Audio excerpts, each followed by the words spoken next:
நாளைக்கான வீடியோ தாங்க வந்திருக்கு. வீடியோ வந்து சூப்பராக இருந்துச்சு அப்படின்னு தாங்க சொல்லணும். அதாவது நம்ம பாரதி இருக்காங்கல்ல, பாரதி வந்து அந்த ஐடி ரைடு பண்ண வந்தாங்கல்ல, அந்த ஆஃபீஸில் வந்து அலற விட்டுட்டாங்க அப்படின்னு தாங்க சொல்லணும். அதெல்லாம் பார்க்குறதுக்கு நம்ம சேனலை மட்டும் மறக்காமல் லைக் அண்ட் சப்ஸ்கிரைப் மட்டும் பண்ணிடுங்க. ஃபஸ்ட்டு எடுத்தோடனே நம்ம பாரதியை வந்து ரொம்ப கேவலமாக பேசிக்கிட்டு இருக்காங்க கூட வேலை பார்க்குறவங்க.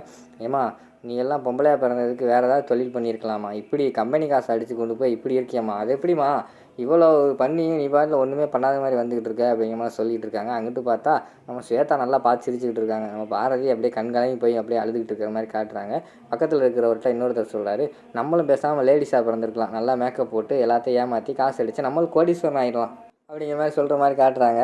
பாரதி வந்து எதுவுமே பேசாமல் அமைதியாக தலை குனிஞ்சிக்கிட்டே இருக்கிற மாதிரி காட்டுறாங்க.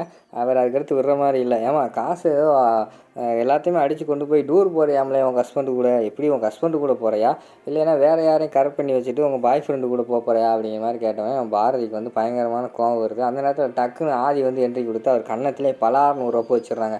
அதை பார்த்தோன்னே கம்பெனி எல்லாருமே ஷாக் ஆகிட்டாங்க. என்னடா நம்ம எம்டி இப்படி அரைஞ்சிட்டாரே அப்படின்னு சொல்லிட்டு அதுக்கடுத்து ஆதி வந்து சொல்கிறாங்க, கூட வேலை பார்க்குற ஒரு பொண்ணை இப்படி பேசுகிறதே மிகப்பெரிய தப்பு. இனிமேல் இந்த பொண்ணை யாராவது ஏதாவது பேசுனீங்க நான் சும்மா இருக்க மாட்டேன், பார்த்துக்கோங்க.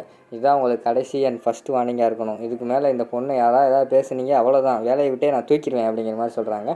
எல்லோரும் போங்க போய் வேலையை பாருங்கள் அப்படின்னு சொல்லிட்டு வெறும் ஆதி வந்து அந்த அவரோட ரூமுக்குள்ளே போயிடுறாரு. அதுக்கடுத்து வந்து நம்ம மலர் வழக்கம் போல் கிண்டல் பண்ண ஆரம்பிச்சிடுறாங்க. பாரதி பார்த்தியா, நம்ம எம்டி எப்படி உனக்காக நம்ம கூட வேலை பார்க்குறவங்களே அடிக்கிற அளவுக்கு வந்துட்டார். இதெல்லாம் அவருக்குள்ளே எதுவும் இல்லாமையா இருக்குது அப்படிங்கிற மாதிரி சொல்லிகிட்டு இருக்காங்க. பாரதி வந்து வெக்கப்படுற மாதிரி காட்டுறாங்க. என்ன வெக்கப்படுற அப்படின்னு கேட்டவனையும், ஆமாடி அவர் எனக்காக தான் எல்லாம் பண்ணுறாரு, எனக்கு என்னமோ அவரை பிடிக்க ஆரம்பிச்சிருச்சு அப்படிங்கிற மாதிரி சொல்கிறாங்க. உடனே மலர், என்ன சொல்கிற அப்படிங்கிற மாதிரி கேட்டவனையும், ஆமாடி எனக்கு வந்து இத்தனை பேர் முன்னாடி எனக்காக வந்து அடித்தார்ல, அதனால் வந்து நான் அவரை இனிமேல் லவ் பண்ணலான்னு நினச்சிக்கிட்டு இருக்கேன். நீ போய் என் லவ்வை மட்டும் அவர்கிட்ட சொல்கிறியா அப்படிங்கிற மாதிரி கேட்டவொடனே, என்ன பாரதி இப்படி பேசிக்கிட்டு இருக்க, நான் சும்மா விளையாட்டுக்கு உன்னை ஓட்டிக்கிட்டு இருந்தேன், நீ இன்னமும் அது உண்மையாகவே அது நடக்கிற மாதிரி சொல்லிக்கிட்டு இருக்க அப்படிங்கிற மாதிரி கேட்டவொடனே, ஏன் நடந்தால் என்ன தப்பு, நான் என் ஹஸ்பண்டை டைவர்ஸ் பண்ணிவிட்டு நான் ஆதி கூட வாழ போகிறேன் அப்படிங்கிற மாதிரி சொல்கிறாங்க. இதெல்லாம் நல்லா இல்லை, உங்கள் ஹஸ்பண்டை உருகி லவ் பண்ணி நீ தான் கல்யாணம் பண்ணி இப்போ என்ன இப்படி பண்ணிக்கிட்டு இருக்க அப்படிங்கிற மாதிரி கேட்டவொடனே, ஆமாம் உருகி லவ் பண்ணேன், இப்போ என்ன அவர் கூட இப்போ வாழை பிடிக்கலன்னு சொல்லிட்டு நான் ஆதி கூட சேர போகிறேன், ஆதி வந்து பெட்டராக திரிகிறாரு அப்படிங்கிற மாதிரி சொல்கிற மாதிரி காட்டுறாங்க. எனக்கெல்லாம் இந்த வம்பு வேண்டாம் சாமி, நான் சும்மா விளையாட்டுக்கு சொன்னேன், நீ தானே உண்மையாக சொல்லிகிட்டு இருக்கே அப்படிங்கிற மாதிரி சொல்கிறாங்க. எனக்கு தெரியாது, நீ போய் ஆதிக்கிட்ட சும்மா போய் கேளு, ஆதி என்ன சொல்கிறான்னு பார்ப்போம் அப்படிங்கிற மாதிரி சொன்னோன்னே, சரி இரு வாரேன் அப்படின்னு சொல்லிட்டு மலர் வந்து ஆதிக்கிட்ட போய் கேட்குறாங்க. பாஸ் நீங்கள் பண்ணுறதெல்லாம் நல்லாவே இல்லை அப்படிங்கிற மாதிரி வந்து இவங்க சொல்கிறாங்க, மலர் சொல்கிறாங்க. அதுக்கு வந்து என்ன என்ன நல்லா இல்லை, என்னாச்சு மலர் அப்படிங்கிற மாதிரி கேட்டோன்னே, போகும்போது வரும்போது பார்க்குறீங்க அப்படிங்கிற மாதிரி சொன்னேன். நான் எப்போ உங்களை பார்த்தேன் அப்படிங்கிற மாதிரி சொன்னேன்.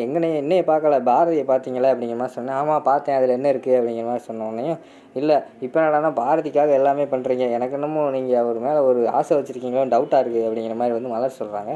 ஆமாம் அதனால் என்ன அப்படிங்கிற மாதிரி கேட்டாங்க. அதனால் என்ன, அவங்களுக்கு கல்யாணம் ஆயிடுச்சு அப்படிங்கிற மலர் சொல்கிறாங்க.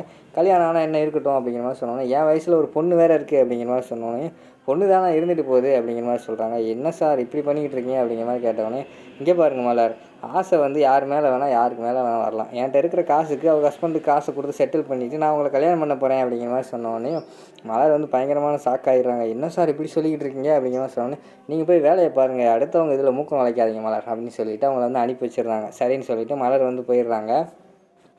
அடுத்து வெளியில் போயிட்டு மலர் வந்து பாரதிகிட்ட சொல்லிகிட்டு இருக்காங்க, அவரும் இதே நினைப்போடு தான் இருக்கார், எனக்கு என்னமோ அது எங்கே போய் முடிய போகிறதுன்னு தெரியலை அப்படிங்கிற மாதிரி சொல்லிகிட்டு இருக்காங்க. அதெல்லாம் ஒன்றும் முடியாது, நீ வேலையை பாரு அப்படிங்கிற மாதிரி பாரதி சொல்கிறாங்க. சரின்னு சொல்லி வேலை பார்த்துக்கிட்டு இருக்காங்க. கொஞ்சம் நேரம் கழித்து பார்த்தா இன்கம் டேக்ஸ் ஆஃபீஸர் எல்லாமே வராங்க. வந்துட்டு எல்லாருமே அமைதியாக இருங்க, யாரும் வெளியே போகக்கூடாது, மொபைலெல்லாம் என்கிட்ட ஹேண்ட் ஓவர் பண்ணுங்கள், ரைடுக்கு வந்திருக்கோம் அப்படிங்கிற மாதிரி சொன்னோன்னே, என்ன சார் உங்களுக்கு என்ன பிரச்சனை அப்படிங்கிற மாதிரி வந்து மலர் கேட்காங்க. என்ன பிரச்சனையா, அதான் சொன்னேன்லம்மா ரைடு வந்திருக்கோம், இன்கம் டேக்ஸ் ஆஃபீஸர்லேருந்து வந்திருக்கோம், அமைதியாக இருங்க, அவங்க பாசங்க அப்படிங்கிற மாதிரி கேட்காங்க. அவங்க வெளியில் போயிருக்காங்க, ஒரு மீட்டிங் வந்துடுவாங்க அப்படிங்கிற மாதிரி சொன்னோடனே அந்த இடத்துல வந்து ஸ்வேதா வராங்க. என்ன சார் என்னாச்சு அப்படின்னு கேட்டோடனே, ஐடி ரைடு பண்ண வந்திருக்கோம், எல்லாம் அமைதியாக இருங்க, உங்கள் பாஸை கூப்பிடுங்க அப்படிங்கிற மாதிரி சொன்னோடனே, சாரி மேனேஜரை கூப்பிடுங்க அப்படிங்கிற மாதிரி சொன்னோடனே அப்படியே ஸ்வேதா வந்து, நான் இங்கே வந்து அக்கௌண்டண்ட்டாக வேலை பார்க்குறேன், சாதாரண வேலை பார்க்குறவங்க தான், இந்த இருக்க பாரதி இவங்க தான் இங்கே மேனேஜர் அப்படிங்கிற மாதிரி சொன்னோடனே, சொல்லுமா உங்கள் பாஸ் எங்கே அப்படிங்கிற மாதிரி கேட்டோடனே, பாஸ் இப்போ வந்துடுவார் சார் அப்படிங்கிற மாதிரி சொல்லிக்கிட்டு இருக்காங்க. டக்குன்னு அந்த நேரத்தில் ஆதி வந்து வந்துடுறாரு. சார் நான் தான் ஆதி, இந்த கம்பெனியோட எம்டி, உங்களுக்கு என்ன வேணும் அப்படிங்கிற மாதிரி கேட்டோடனே, சார் இன்கம் டேக்ஸ் ஆஃபீஸ்லேருந்து வந்திருக்கோம், காசு இங்கே அன்அஃபிஷியலாக இருக்குதுன்னு செக் பண்ண வந்திருக்கோம் அப்படிங்கிற மாதிரி சொன்னோன்னே, சரி செக் பண்ணுங்கள் அப்படிங்கிற மாதிரி சொன்னோன்னே இவரு எல்லா இடத்துலையும் செக் பண்ணுறாங்க. ஆதியோட ரூமுக்குள்ளேருந்து ஒரு பையில் கட்டு நிறைய காசை கொண்டு வந்துடுறாங்க. சார் இந்த காசு வந்து உள்ளே இருந்துச்சு, இதில் கணக்கு இல்லை அப்படிங்கிற மாதிரி சொன்னோடனையும் ஆதி வந்து, சார் இது வந்து என்னோடய ஒர்க்கர்ஸ்க்கெல்லாம் சேலரி போடுறதுக்காக நான் எடுத்து வச்சேன், அது என்னோடய ரூமில் இருந்துச்சு அவ்வளோதான் அப்படிங்கிற மாதிரி சொன்னோன்னே, இங்கே எதுவுமே பேசக்கூடாது, நீங்கள் வேணால் அங்கே எங்களோட ஆஃபீஸில் வந்து பேசுங்க அப்படிங்கிற மாதிரி சொன்னோன்னே, சார் எனக்கு கொஞ்ச நேரம் டைம் கொடுங்க சார், நான் எதனாலும் பார்த்துட்டு உங்கள்கிட்ட சொல்கிறேன் அப்படிங்கிற மாதிரி சொல்கிறாங்க. அதெல்லாம் கிடையாது சார், அதெல்லாம் இங்கே டைம் கொடுக்குறதுக்கு எங்கள் ரூல்ஸ் கிடையாது அப்படிங்கிற மாதிரி வந்து ஒருத்தர் சொல்கிறாரு. கொஞ்சம் பொறுமையாக இருங்க, உங்களுக்கு எவ்வளோ நேரம் டைம் வேணும் அப்படிங்கிற மாதிரி கேட்காங்க. அதுக்கு வந்து பாரதி வந்து சொல்கிறாங்க, சார் நான் தான் இங்கே அக்கௌண்ட்டு, எனக்கு ஒரு 2 மணி நேரம் டைம் கொடுங்க, நான் உங்களுக்கு பார்த்து உங்களுக்கு சொல்லிடுறேன் அப்படிங்கிற மாதிரி சொல்கிறாங்க. உங்களுக்கு 2 மணி நேரம் தான் டைம், அதுக்கு மேலே வந்து நான் ஒரு செகண்ட் கூட நிற்க மாட்டேன் அப்படிங்கிற மாதிரி சொல்கிறாங்க. சரின்னு சொல்லிட்டு மலரும் நம்ம பாரதியும் வெறும் அங்கே ரூமுக்குள்ளே போய் அக்கௌண்ட்ஸ் எல்லாம் பார்த்துக்கிட்டு இருக்கிற மாதிரி காட்டிக்கிட்டு இருக்காங்க. கொஞ்சம் நேரம் கழிச்சு எல்லாத்தையும் பார்த்து முடிச்சு வெளியில் வராங்க. சார் இந்தாங்க சார், எல்லாமே ரெடியாக இருக்குது, அந்த இருந்த காசு வந்து அங்கே சைட்டில் வேலை பார்க்குறவங்களுக்காக சேலரி போடுறது, அதுவும் எங்களோட பேங்க் அக்கௌண்ட்டில் தான் எடுத்திருக்கோம், அதோட பில்லும் இங்கே இருக்குது, எல்லாமே அஃபிஷியலாக தான் நடந்திருக்கு, எதுவுமே வந்து அன்அஃபிஷியலாக நடக்கலை, பார்த்துக்கோங்க அப்படிங்கிற மாதிரி சொல்லிவிட்டு எல்லாத்தையுமே காட்டிடுறாங்க. அதை பார்த்தோன்னே ஸ்வேதாவுக்கு வந்து என்ன பண்ணுறதுனே தெரில. ஐயோ இப்போ வேறு இப்படி பண்ணிட்டாலே அப்படின்னு சொல்லிட்டு ஷாக் ஆகி பார்த்துக்கிட்டு இருக்கிற மாதிரி காட்டிக்கிட்டு இருக்காங்க. அதோட பார்த்தீங்கன்னா அந்த எபிசோட வந்து முடிச்சிடுறாங்க.